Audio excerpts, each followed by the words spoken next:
Now in this lesson we're going to be talking about focusing on a focal point, a center of interest. And subject matter wise it's going to be trees and rocks.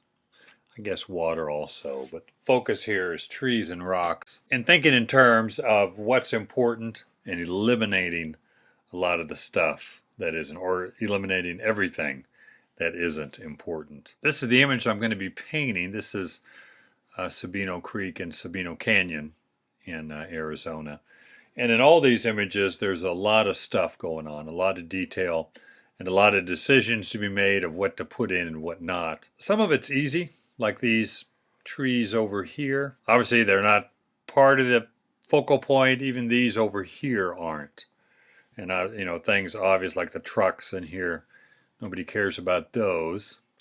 Because our focus here, or the reason I took the picture, are these sycamore trees with the solid shapes of these rocks, some of the water. So if that's my focal point, I want to zoom in and crop as much as possible. So things I do like, obviously the sycamores, I want a shape and pattern of these rocks coming out to the water a little bit down into here. And some of the cliffs make a good backdrop to what we want here. So I'm going to crop this. I like these cliffs over here, but again, you can't get too greedy. We can pick too much, so I'm going to eliminate those.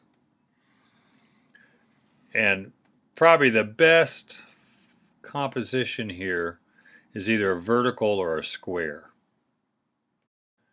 And I'm going to go with more of a square. I don't know if it's exactly square or not, but that makes it a lot easier. There's just way too much there to try and focus on and paint. So now my focus, again, trees, rocks, background mountain, but everything outside of kind of this area right here is going to have a lot less detail, a lot less stuff going on. So this is kind of my focal point, maybe a bit more of the trees. So that's where I'm going to focus on the detail after things are blocked in. And I will try and suggest the rest of this as simply as possible without showing too much. So when I look at this, to simplify my focal point, this is what I'm looking at. This is my center of interest in the black. Trees, rocks. Then the background, dark, and the dark of the water. I won't have any darks in those two areas as dark as the center of interest. So that my finished painting will have somewhat the same impact as this does. Darkest darks right in here. Not that the trees are going to be the darkest dark, but I want to make everything in the black stick out more than the rest of the painting. And by the time I get in this area in here, and that's going to be really simplified. So keeping things a lot simpler, thinking in terms of a focal point.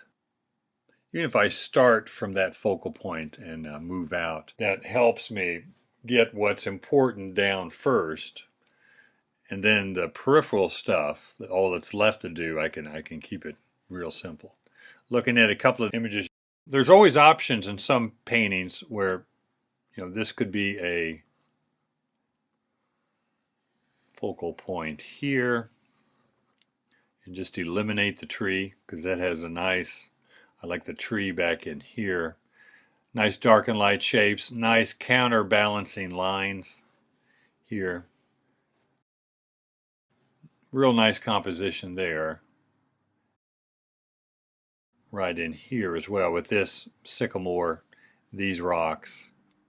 So let's do this. Let's crop out, and this will definitely be more of a vertical.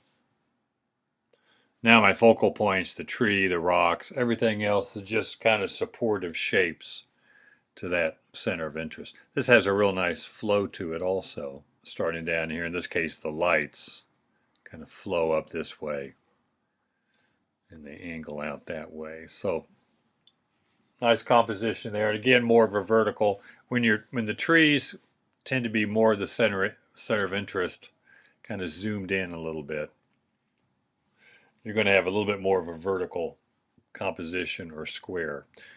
I could do a horizontal here, just cut out the center of it, which does have a lot of the focal point in it, as well as some of what we had in that first cropping of a painting. So this would work also, but the tree is not necessarily the center of interest now.